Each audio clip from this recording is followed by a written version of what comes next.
D কোম্পানির নাম করে হুমকি কৃষ্ণেন্দু নারায়ণ চৌধুরীকে। হুমকির ঘটনা, 3 জনকে আটক করে জিজ্ঞাসাবাদ পুলিশের। কে বা কারা হুমকি দিয়েছে এখনো পর্যন্ত রহস্য রয়েছে। সিম ক্লোনিং করে হুমকি, প্রাথমিক তদন্ত অনুমান পুলিশের।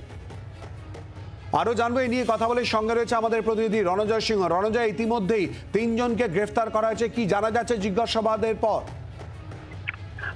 এখনো পর্যন্ত পুলিশ কর্তারা এই বিষয়ে কোন রকম প্রতিক্রিয়া দেননি। তবে যেটুকু জানা গেছে 3 জনকে আটক করা হয়েছে, তাদের জেরা করা হচ্ছে। এখনো পর্যন্ত তাদের জেরা করে কোন রকম প্রুফ কিন্তু পুলিশের হাতে এসে পৌঁছায়নি। ফলে এই ঘটনার মধ্যে যে গতকালকে যে হুমকি ফোন এসেছিল, সেই ফোন কে বা কারা করেছে সেই কিন্তু এখনো রহস্য রয়েছে।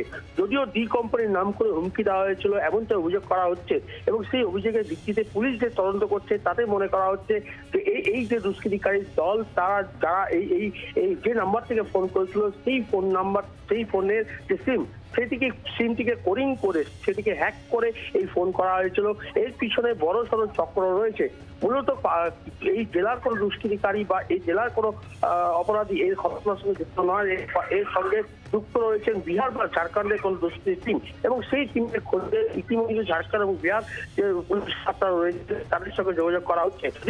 একটু আটকাচ্ছি, যে 3 জনকে আটক করা হয়েছে, ক্লোনিং এর কথা তারা কি স্বীকার করেছে বা কিছু কি জানা যাচ্ছে? পুলিশ কিছু বলছে? এখনো পর্যন্ত তদন্তকারী পুলিশ কর্তারা এই বিষয়ে কোন রকম আলোকপাত করতে পারেনি। পুরো ঘটনা যেহেতু তদন্ত চলছে এবং পুলিশ কর্তারা অনুমান করছেন যে সিমকে কোডিং করেই এই ঘটনা হয়েছে, এবং যে কারণে সাইবার ক্রাইম দপ্তর জেলার এখানে জানার জন্য তারা জানিয়েছেন সাইবার ক্রাইমকে, এবং সাইবার দপ্তর এই বিষয়টি অনুসন্ধান করছেন, তল্লাশি করা হচ্ছে কোডিং করছে কিনা।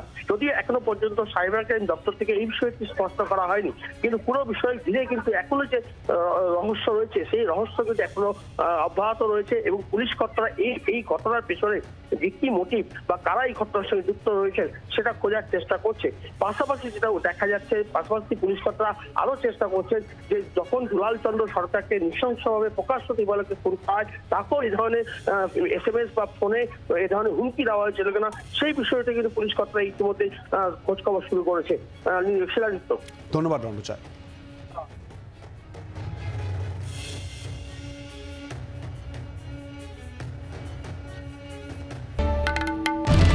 বাংলার আওয়াজ, বাঙালির আবেগ, জি 24 ঘন্টা।